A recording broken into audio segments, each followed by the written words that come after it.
देखो, भाव भी भोजन से संबंधित है।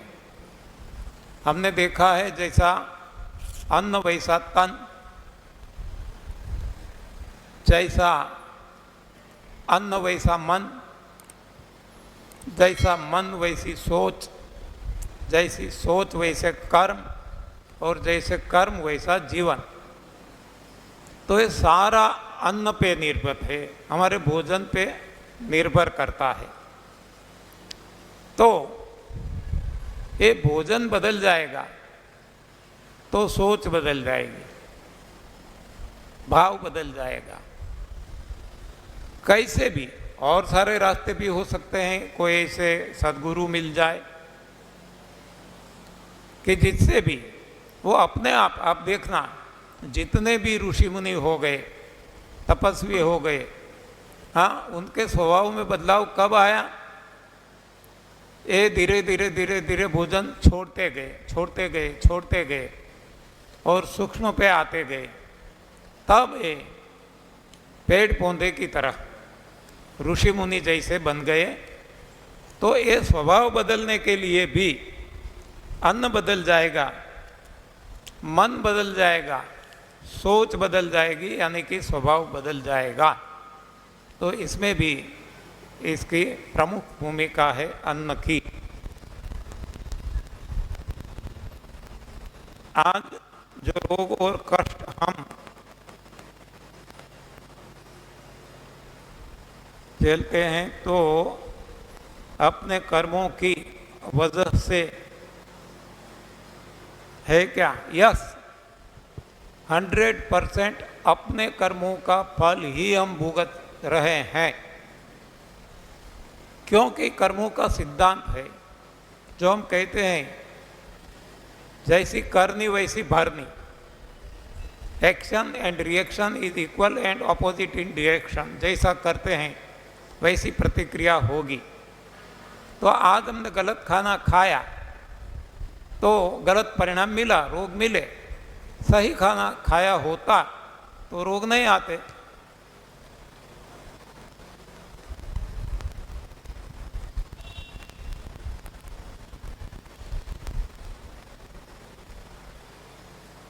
तो यदि वो हमारे कर्मों का फल है तो यह एनडीए से कैसे जाएगा? ये 3 दिन हमने यही तो चर्चा की है। हाँ, इसको रिवर्स करो। जो गलत भोजन खाया, जो गलत कर्म किए, इसको रिवर्स कर दो। हाँ, सही भोजन पे आ जाओ। और जो गलत भोजन भीतर पड़ा है, इससे गंदगी भरी पड़ी है, तो इसको साफ कर लो। हाँ, ये 3 दिन यही तो चर्चा चली है।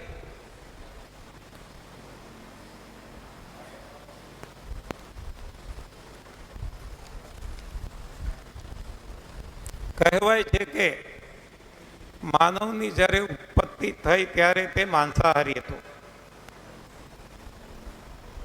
ભગવાને પહેલાથી જ આપણા માટે ભોજન ડિઝાઇન કર્યું છે। આપનું એવું કહેવું છે तो आ कई रीते देखो, एक समय ऐसा आ गया, आज भी है, जिसको हम आदि मानव कहते हैं। जो जंगल में रहते थे, शिकार करते थे, जो आपने बताया है, तो ये पहले उत्पत्ति वक्त से नहीं है। ये उत्क्रांति, मानव उत्क्रांति, इसमें तो ऐसा भी बताया गया है कि मानव को पहले पूंछ थी और पूंछ का उपयोग नहीं किया तो धीरे धीरे पूंछ भी खत्म हो गई। तो ये समय समय के अनुसार बदलाव होता रहता है, प्रकृति के नियमों के अनुसार। लेकिन हमें आज की सोचना है, और उत्पत्ति की सोचे तो उत्पत्ति तो कब हुई, ये शायद वहाँ तक पहुँचना हमारे लिए असंभव है। क्योंकि हम तो कितने साल तक जाएंगे, हजारों साल, कहाँ तक जाएंगे? जब ये जो गणना है, ये गणना तो युगों की है। एक एक युग लाखों वर्षों का कहा जाता है, और इसमें कलयुग सबसे छोटा है, इससे डबल। वो है द्वापर, इससे डबल हाँ, त्रेता, द्वापर और अंत में सतयुग, तो ये चतुर्युग हुए। ऐसे तो कितने चतुर्युग हो गए। हाँ, तो इसमें जाना हमारे लिए, ये गिनती हमारे लिए आज की अरिथमेटिक में ये गिनती नहीं है। हमें केवल इतना समझना है कि आज हमारी जो स्थिति है इसको हम कैसे सुधार सकें। हाँ, बाकी तो समय समय के अनुसार ये परिवर्तन आता ही रहता है। तो चतुर्युग ऐसा कुछ कहा गया है कि ब्रह्मा का एक दिन 1000 चतुर्युग जब पूरा हो हमारा, तब ब्रह्मा का एक दिन पूरा होता है। उतना ही 1000 चतुर्युग तब उनकी एक रात पूरी होती है। ये तो केवल एक दिन रात हुआ, जब उनकी आयु कितनी होगी, कितने कल्प, वहाँ कल्प कहे जाते हैं। हाँ, ये एरिथमेटिक हमारी समझ से बाहर है। तो इसमें ज़्यादा जाने की, वैसे भी भगवान ने बताया है अर्जुन को कि अर्जुन ये सब कुछ जानने से तुझे क्या फ़ायदा, माम के वो शरणम व्रज, मेरी शरण ले ले, बस मेरी शरण में आ जा, मैं तेरा सब कुछ लिपटा दूंगा, संभाल लूँगा। तो इसमें बहुत पढ़ने की मैं नहीं सोचता और पढ़ता भी नहीं हूँ। हाँ, क्यों मगज खराब करें। हाँ, क्या इसे लेना देना, हमें क्या फ़ायदा होने वाला है। हमें कोई रिसर्च नहीं करना है, इन्वेंशन नहीं करना है, कोई नोबेल प्राइज़ नहीं लेना है। हाँ, हमें तो बस हमारा जीवन प्रभु भक्ति में बीते। हाँ, प्रभु प्राप्ति के लिए जितना हो सके लगा दें, बस एक ही हमारा गोल है।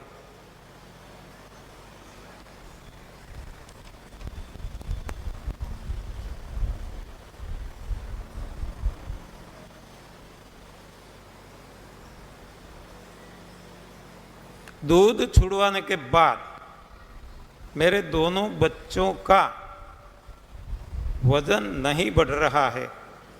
वजन नहीं बढ़ रहा है ये तो समझ सकते हैं, लेकिन उनकी जितनी समस्याएं थी वो गई कि नहीं, इस पे तो ध्यान दो।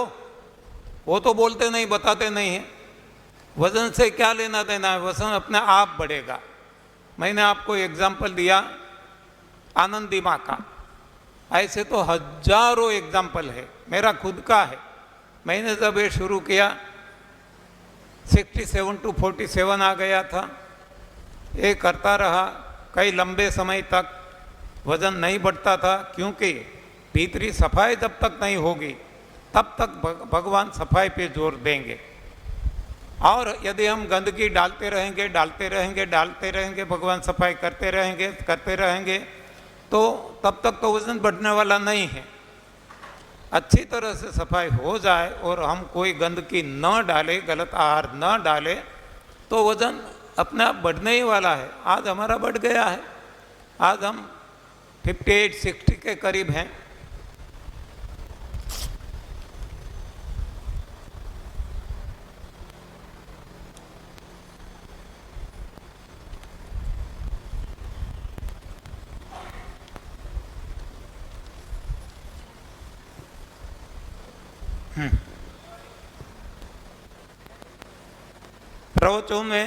प्रवचनों में विज्ञान का नकारात्मक पक्ष वारंवार रखा जाता जान पड़ता है। होगा, जैसी दृष्टि वैसी सृष्टि। हाँ, यदि पीले रंग के चश्मे पहन लिए हैं तो सब कुछ पीला दिखेगा। लाल रंग का जिसने पहना है उनको सब कुछ लाल दिखेगा।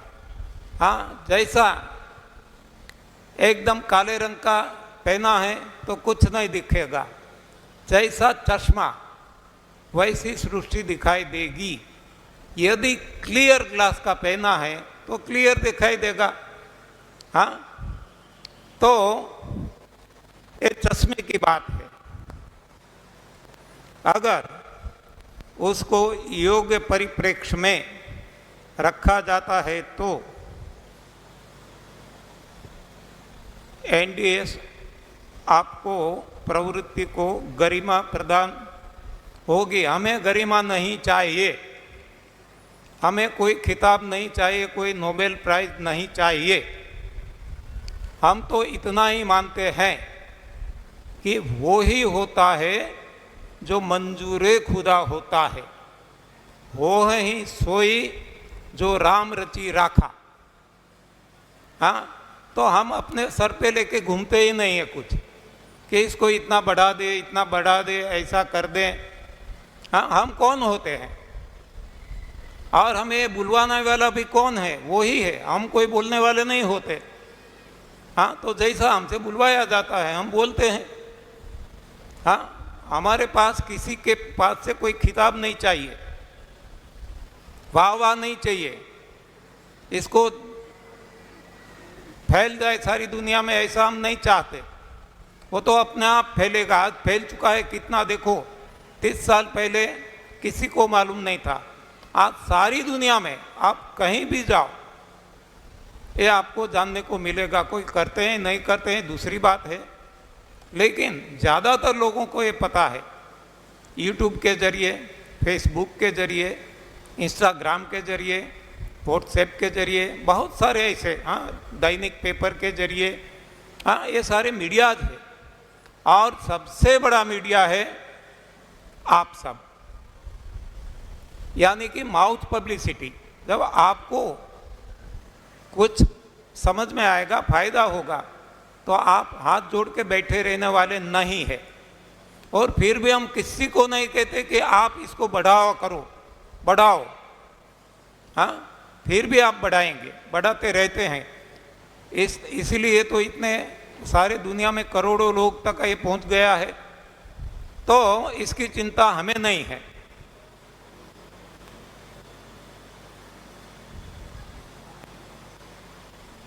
और दूसरा ये भी मैं बता दूं कि यहाँ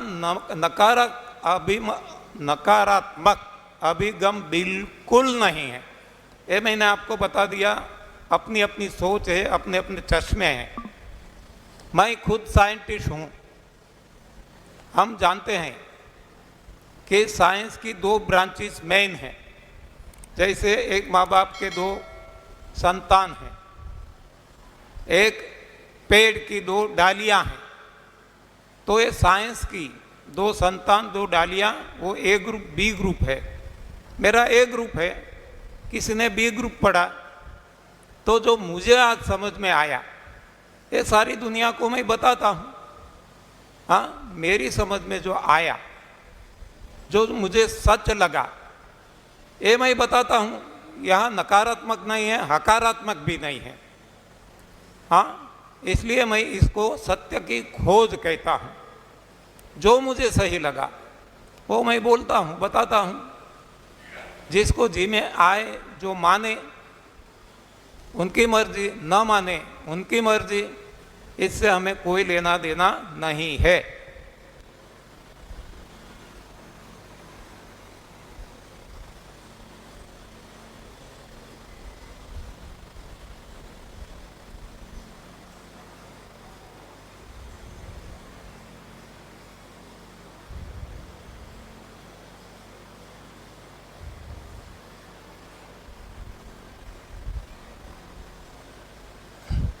विज्ञान के बारे में आपके विचार बहुत पूर्वग्रहित। अरे पूर्वग्रह हमें किसी से नहीं है, तो विज्ञान के बारे में कैसे होगा? लेकिन एक है, मैंने बताया, फिर से बताता हूँ कि जैसे चश्मे हमने पहन लिए, हाँ, ऐसा हमें दिखेगा। आपको पूर्व ग्रह दिखता है तो आपकी नज़रों में है, हाँ, हमारी नज़रों में ऐसा कुछ नहीं है। और पूर्व ग्रह से हमें क्या फ़ायदा होगा? हाँ, ये कोई हमारा दुश्मन नहीं है, कोई भी हमारे दुश्मन नहीं है। हाँ, तो पूर्व ग्रह पीड़ित हम क्यों रहेंगे?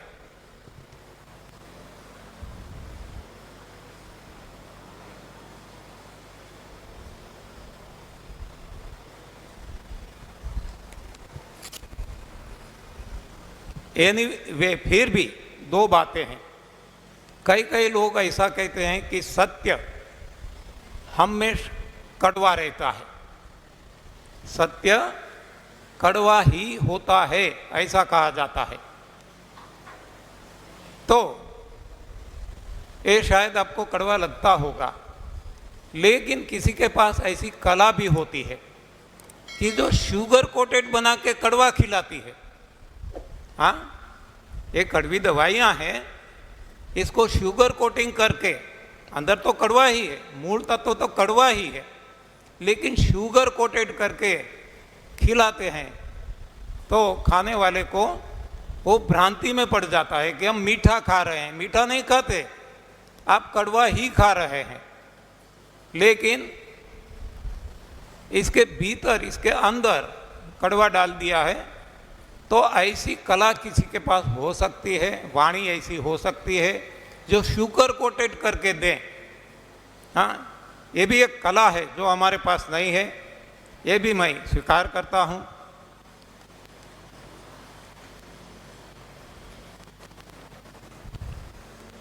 આપણે આહારમાં દૂધ કેમ ના લઈ શકીએ?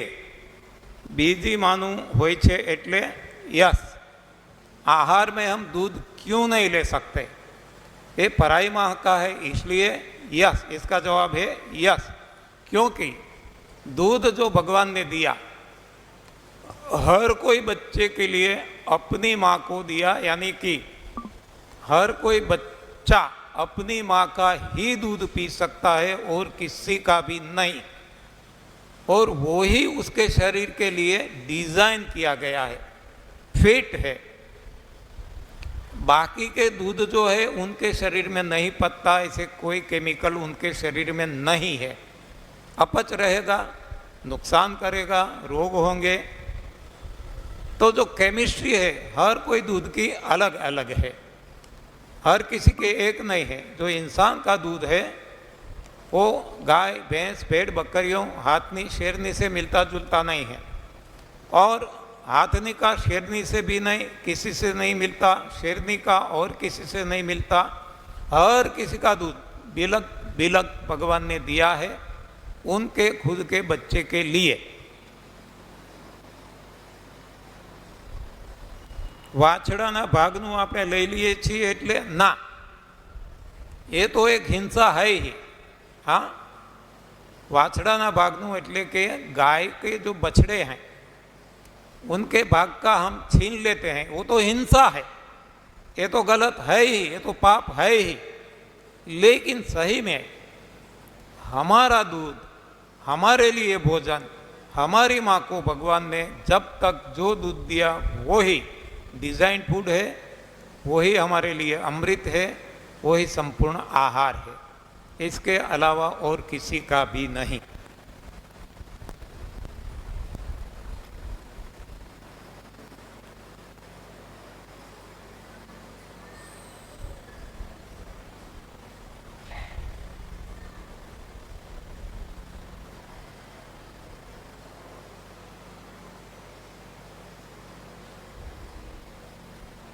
हाँ, આપણે જનરલી જોયું છે કે જે લોકો દૂધના વ્યવસાય સાથે સંકળાયેલા છે તે શારીરિક રીતે વધુ મજબૂત હોય, તાકાત હોય છે।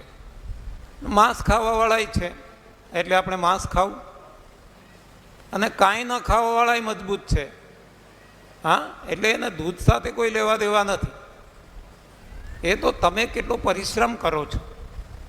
हाँ, आप आपके शरीर से कितना काम लेते हैं, इससे मजबूताई बढ़ती है या कम होती है। देखो, एक कोई एग्जाम्पल आप सभी ने भी सुना होगा। एक पशुपालक की बेटी थी। जब गाय ने छोटे बछड़े को जन्म दिया तो ये बेटी अपने हाथों से उसको अपने कंधों पे बैठा के ले जाती थी। अब डेली उसके वजन में कुछ 2 ग्राम, 5 ग्राम, 25 ग्राम, 100 ग्राम तो बढ़ता होगा, लेकिन ये जब डेली अपने कंधे पे लेती थी तो 100 ग्राम बढ़ जाता तो उसको पता नहीं चलता। डेली 100-100 ग्राम 500 ग्राम, तो इतना बड़ा हो गया वो बछड़ा, फिर भी वो अपने, तो इसमें क्या है कि जितना आप काम करते हैं उसके हिसाब से आपका शरीर खुद ये जो ज़रूरत है पूरी करता है। हाँ, ये तो एक एग्जाम्पल सुना था, हमने पढ़ा था कहीं, लेकिन हम खुद अपने पे प्रयोग कर सकते हैं। देखो, हम हमारी ये जो हथेली है, हाँ, हाथ के पंजे हैं, पैर है, इसमें जूते पहनते हैं, इससे कोई काम नहीं करते, सख्त काम। यदि हम काम करने लगे, हाँ, फावड़ा लगाने लगे, कोई भी ऐसा, तो शुरू में तो फफोले पड़ जाएंगे, लेकिन करते रहे आप देखना अपने आप ये शरीर, ये जो जितनी इतनी चमड़ी है जिसका हम काम लेते हैं जिससे, तो वो अब और ज़्यादा वो मजबूत का है या तो ठीक बनती जाएगी। हाँ, यानी कि जब हम इसका उपयोग करते हैं तो ये होगा। उसी तरह नंगे पैर चलते हैं, जैसे किसान, जैसे मजदूर, उनकी चमड़ी आप देख लेना, पैरों के तलवे की और हथेलियों की, क्योंकि वो काम लेते हैं तो अपने आप वो वहाँ मजबूत बना देते हैं। ये भगवान का काम है, भगवान को मालूम है कि यहाँ ज़्यादा काम लिया जाता है। उसी तरह से आप आपके शरीर से ज़्यादा काम लेंगे तो ये भगवान आपको ये शारीरिक बल है वो अपने आप देंगे, लेकिन रोग तो उनको भी होंगे, भयानक रोग होंगे। हाँ, ये भी आप देख लेना साथ साथ में। दूध से बनी चीज़ें लेने से हमारे शरीर पे क्या इफ़ेक्ट होता है, बस वही जो पचता नहीं है, और जब अपच रहता है तो सड़ता है, कीड़े पड़ते हैं, वात पित्त कफ होते हैं और नाना प्रकार के रोग जन्म लेते हैं।